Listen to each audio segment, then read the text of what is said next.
President, so would you consider to put more sanctions on Russia? Because this discussion is going on now for weeks and months, and you tweeted about it once, but then nothing happens. So when I see the moment when we're not going to make a deal, when this thing won't stop, is there a deadline? at that for moment, it's in my brain, the deadline. When I see the moment where it's not going to stop, and I'm sure you're going to do the same thing, will be very, very, very tough. And it could be on both countries, to be honest. You know, it takes two to tango. But we're going to be very tough. Whether it's Russia or anybody else, we're going to be very tough. That's a bloodbath that's going on over there. And when I see the moment where I say, well, they're going to just keep fighting. You know, I gave the analogy yesterday when I spoke to President Putin. I had a 2-hour, 15-minute call with him. Sometimes, and this is me speaking maybe in a negative sense, but sometimes you see two young children fighting like crazy. They hate each other and they're fighting in a park. And you try and pull them apart. They don't want to be pulled. Sometimes you're better off letting them fight for a while and then pulling them apart.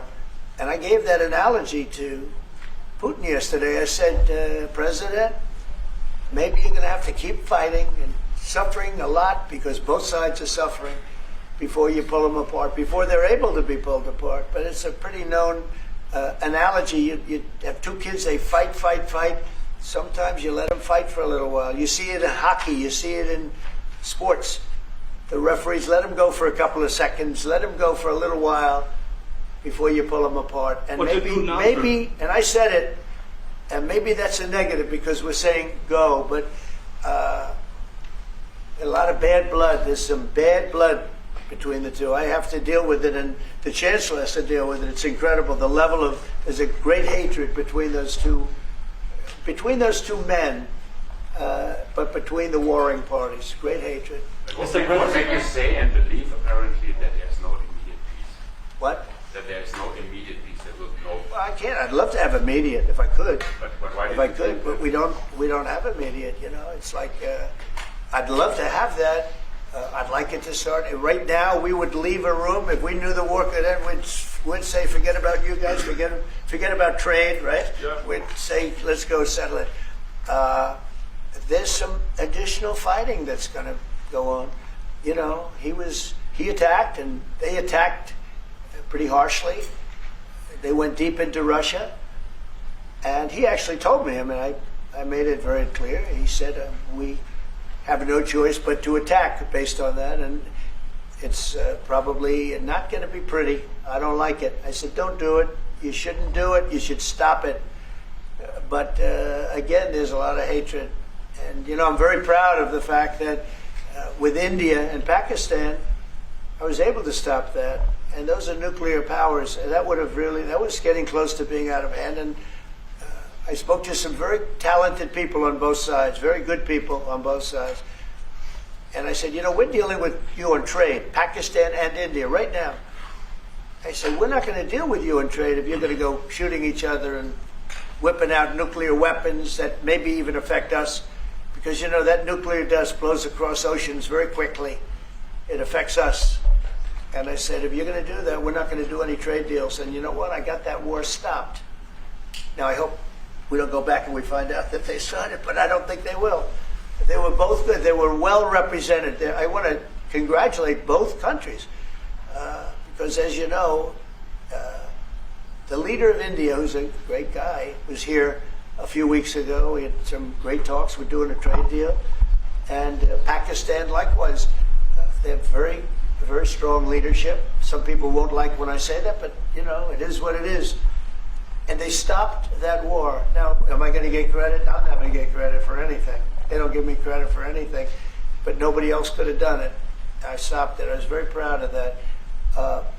I wish we could do the same thing with Ukraine and Russia.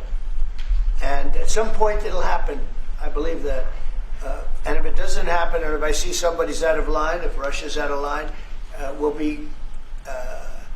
you'll be amazed how tough. Remember this. They like to say that I'm friends with Russia. I'm not friends with anybody. I'm friends with you.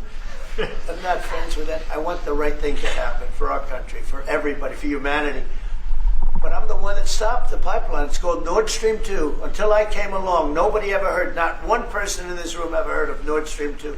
You probably did, Yes, because I it did. went to Germany. He's the only one Knowing that that heard this of it. was a mistake. But I stopped him. I stopped it. Yeah, and you've said that openly. Yeah. It was a mistake because, and I used to go with Angela. I'd say, well, wait a minute. We're spending all this money to defend you against Russia, and then you're giving Russia billions of dollars a month. What kind of a deal is that? You know, which was, but you said it better than anybody else. I appreciate it. But I'm the one that stopped it. And that was the biggest economic development job, if you want to call it that, in the history, think of it, in the history of Russia. That was a massive, it's the biggest pipeline in the world. Going to go all over Europe, not only to Germany. You know, they were Germany, but then they were branching off all over to Europe. Nobody ever heard of it. Not one person of you heard of it. And I stopped it. It was dead. And then they say, I'm friends with Putin. I got along with him. He respected me, I respected him. It would have never happened. But I stopped Nord Stream 2. When Biden came in, almost the first week, he approved it. He let it be built. And then they say that I wasn't tough on Russia. Putin said to me, you know, you're not tough on Russia. You stopped the biggest, most important job we've ever done. You stopped it.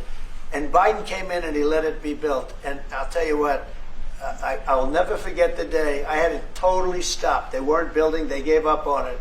They weren't able to. And then Biden came in and he let him build. I couldn't believe it.